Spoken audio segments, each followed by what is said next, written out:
Salam, bugünkü mövzumuz psixi hadisələr obyektiv aləmin subyektiv indikası kimi.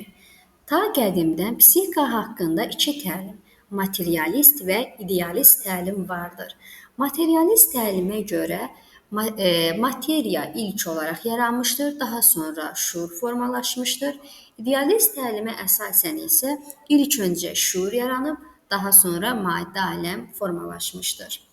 Amma psixologiyanın bir elm kimi inkişafında əsasən materialist təlim rol oynamışdır.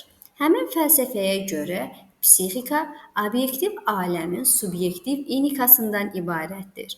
Gəlin əvvəlcə obyektiv aləm termininə diqqət edək. Obyektiv sözü obyekt sözündən əmələ gəlmişdir. Obyekt isə cisim, predmet deməkdir. Psixologiyada obyekt sözünün özünə məxsus mənası var. İnsanın fəaliyyət prosesində bilavasitə iş gördüyü, təsir göstərdiyi cisimlərə obyekt deyilir. Obyektiv sözü isə fəlsəfi termindir. Onun başlıca mənası bundan ibarətdir. Predmetlər subyektdən kənarda və ondan asılı olmayaraq mövcuddur. Fəlsəfədə obyektiv aləmi, obyektiv reallığı göstərmək üçün materiya kateqoriyasından istifadə olunur. Bunu belə izah edə bilərik. İlk öncə obyekt nədir? Obyekt kitab, yəni üzərində nə iş görürsə odur. Kitab, hal-hazırda qarşımızda olan telefon və s. Nəyin üzərində iş görürsə, nəyin vasitəsilə iş görürsə, bu bizim obyektimizdir. Obyektiv dedikdə isə biz burada məsələn fənlərarası inteqrasiya edə bilərik. İnformatikadan da informasiyanın obyektivlik xassəsi var. Yəni, şəxsin özündən, bir insandan nədənsə asılı olmadan var olan gerçəklik anlamındadır. Yəni, həqiqi gerçəklik deyə bilərik, real gerçəklik. Məsələn, hal-hazırda otaqda hava mənim üçün isti ola bilər, amma çöldə yağış yağa bilər. Yaxud bir başqa hadisə baş verə bilər ki, yəni bu mənim iradəmdən asılı olmadan baş verə bilən bir haldır. Bəs indikas nədir? Materialist idrak nəzəriyyəsinin əsas prinsipidir. İndikas materiyanın ən ümumi xassəsidir. İndikas dedikdə iki obyektin qarşılıqlı təsiri prosesi və onun nəticəsi nəzərdə tutulur. Bu zaman həmin obyektlərdən birində əmələ gələn dəyişikliklər o birinin təsiri ilə şərtlənir və sonuncunun strukturuna uyğun gəlir. Gəlin fikrimizi çox sadə bir misal, güzgü misalı əsasında izah edək. Tutaq ki, A hər hansısa bir adam saçını düzəltmək üçün B-yə, güzgüyə baxmalıdır. B-nin qarşısında dayananda onun B-dəki əksi, yəni şəkli alınır. Bu mexaniki indikasdır.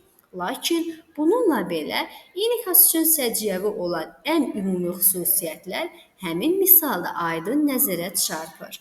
Dediyimiz kimi güzgü misalı mexaniki indikasa aid misaldır. Cansız təbiətdə bu pasiv xarakter daşıyır.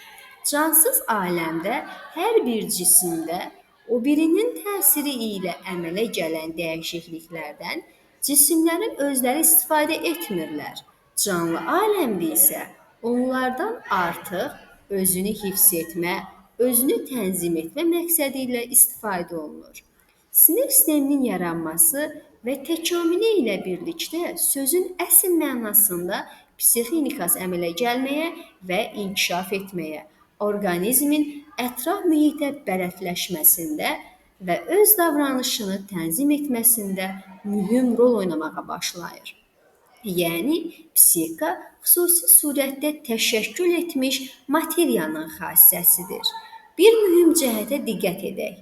Psixika materiyanın substansiyası, yəni mahiyyəti deyil, sadəcə olaraq xassəsidir. Həm də hər cür materiyanın deyil, ancaq xüsusi surətdə təşəkkül olunmuş, yəni üzvü materiyanın, daha dəqiq desək, beynin xassəsidir. Deməli, yüksək təşkil olunmuş materiyanın xassəsi, yəni beynin funksiyası olmaq etibarilə psixika indikasın xüsusi forması kimi meydana çıxır. Beyin müxtəlif üzvlərin elə mürəkkəb sistemidir ki, onların fəaliyyəti ali heyvanların və insanların psixikasını şərtləndirir. Psixologiyada tanış olduğumuz faktı ifadə etmək üçün subyekt anlayışından da istifadə olunur. Subyekt dedikdə obyektiv aləmi dərk edən və dəyişən insan nəzərdə tutulur. Subyekt dedikdə insan nəzərdə tutulur. İnsan özünün həyat fəaliyyəti prosesində subyekt kimi formalaşır və inkişaf edir. İnsanın həyat fəaliyyətinin əmək, idrak və ünsiyyət kimi müxtəlif sahələri vardır. Bu mənada psixologiyada insan əmək, idrak və ünsiyyət subyekti kimi çıxış edir. Deməli, biz insan olaraq əmək, idrak və ünsiyyətin subyekti kimi çıxış edirik. İnsanın iş gördüyü müxtəlif cisimlərlə, yəni obyektlərlə qarşılıqlı əlaqəsi nəzərdən keçirildikdə subyekt anlayışından istifadə olunur və bu əlaqə subyekt-obyekt əlaqəsi kimi təhlil olunur. Gəlin indi də subyektiv inikas ifadəsinə diqqət yetirək. Subyektiv sözü subyekt sözdən əmələ gəlmişdir. Onun psixoloji mənası aydındır. Obyektiv aləm kimin beynində əks olunur? Subyektin, yəni insanın. Məsələnin mahiyyəti ondan ibarətdir ki, psixi inikas mexaniki inikasdan, yəni güclü misalını xatırlayaq. Ondan köklü surətdə fərqlənir. Mexaniki inikasdan fərqli olaraq, obyektiv aləm insanın beynində əks olunur. Həyat fəaliyyəti subyekti kimi onun bütün özünə məxsus insani xüsusiyyətləri, tələbatları, maraqları, həyat mövqeyi və s. psixi inikas proseslərində bu və ya digər dərəcədə təzahür edir. Bu o deməkdir ki, psixika obyektiv aləmin subyektiv inikasıdır. Subyektivlik psixikanın ümumi xarakteristikasıdır.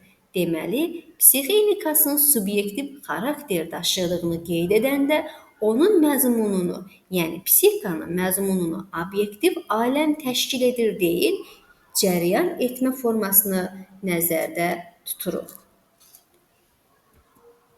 Buradan da göründüyü kimi, dediyimiz kimi, psixologiyanın inkişafında materialist təlim əsas rol oynamışdır. Beləliklə aydın olur ki, psixika beynin xassəsidir. Psixika obyektiv aləmin subyektiv inikasıdır. Bu iki müddəa bir-biri ilə üzvü şəkildə bağlıdır. Onları birlikdə aşağıdakı kimi ifadə edə bilərik. Psixika beyində obyektiv aləmin subyektiv surəti kimi əmələ gəlir. Gəlin indi də yuxarıda tanış olduğumuz sadə tərifi psixologiya psixika haqqında elmdir. Bu cümləni nəzərdən keçirib dəqiqləşdirək. Onda aşağıdakı tərif alınan psixologiya beyində obyektiv aləmin subyektiv surəti kimi əmələ gələn psixika haqqında elmdir. Bu tərif birinciyə nisbətən dəqiqdir. Lakin biz onu hələ də tərif kimi qəbul edə bilmərik. Nə üçün? Tanış olduğumuz tərifdə psixikanın mahiyyəti dəqiq ifadə olunsa da, psixologiyanın predmeti ümumi şəkildə qeyd edilir. Qarşıya haqlı olaraq sual çıxır. Psixologiya psixikanın hansı cəhətlərini öyrənir? Bu məsələni aydınlaşdıraq. Tutaq ki, auditoriyanın qapısını kimsə qəfildən açdı. Bu zaman bəzi tələbələrin diqqəti asanlıqla yayınır. Onlar qapını açan adama baxırlar. Yaxud qız sevdiyi oğlanı görəndə utanır, yanaqları qızarır, çaşır, sözləri ya aydın tələffüz edə bilmir. Bunlardan hər biri ayrı-ayrılıqda psixoloji fakt hesab olunur. Hər hansı bir elm, necə deyərlər, faktsız, fakt yığmadan yaşaya bilməz. Lakin bununla belə qeyd etmək lazımdır ki, elm üçün bütün faktlar eyni dərəcədə əhəmiyyətli deyildir. Elm, öyrənilən hadisənin mahiyyətinə nüfuz etmə imkanı verən faktlarla əməliyyat aparır. Psixologiya elmində psixi həyatı keyfiyyət və kəmiyyət cəhətdən xarakterizə edən yüzlərlə faktlar müəyyən edilmişdir. Deməli, psixoloji faktı biz həm keyfiyyət, həm də kəmiyyət baxımından xarakterizə edə bilərik. Yuxarıdakı misalı xatırlayaq. Tutaq ki, qapı açılarkən tələbələrdən A və B-nin diqqəti yayındı. A bir saniyə qapıdakı adama baxıb mühazirə dəftərindəki yarımçıq qalmış cümləni davam etdirməyə başladı. B isə necə deyərlər? İşini, gücünü buraxıb xeyli müddət, məsələn 10 saniyə həmin adama baxdı. A-nın diqqətinin 1 saniyə, B-nin diqqətinin isə 10 saniyə yayılması müvafiq psixoloji faktın həm kəmiyyət xarakteristikasıdır. Lakin təsəvvür etdiyimiz psixoloji faktlar keyfiyyət cəhətdən də bir-birindən fərqlənir. Məsələn, A-nın diqqəti ani yayılsa da, o özünü nəzarətlə müşahidə olunur. B-nin diqqətin nəzarət funksiyası zəif olduğuna görə o, mühazirə şəraitində asanlıqla başqa cismə yönəldir. Bu haqqında danışdığımız psixi faktın keyfiyyət xarakteristikasıdır. Yəni 10 saniyə, 1 saniyə bu müddət kəmiyyət xarakteristikası, bu diqqətin yayınmasına, özü nəzarətin nə dərəcədə müşahidə olunması isə keyfiyyət xarakteristikasıdır. Göründüyü kimi, psixoloji faktı kəmiyyət cəhətdən xarakterizə edəndə adətən insanın hər hansı bir qıcığa neçə millisaniyə ərzində cavab verdiyini, bu və ya digər əməliyyatı neçə saniyə ərzində icra etdiyini, neçə səhvə yol verdiyini və s. nəzərə alırlar. Əgər biz hər hansı bir psixi prosesin xüsusiyyətini aydınlaşdırırıqsa, bu psixi faktın keyfiyyət xarakteristikasını əks etdirəcəkdir. Psixi fəaliyyətin mexanizmləri haqqında danışaq. Psixi fəaliyyətin mexanizmlərinin öyrənilməsi də mühüm cəhətlərdən biridir. Və buradan sual düşdüyü olub qəbul imtahanlarında, psixoloqların işə qəbulunda daha doğrusu. Psixi həyatın qanunauyğunluqları haqqındakı biliklər özü-özlüyündə hələ də bu məsələni aydınlaşdırmaq imkanı vermir.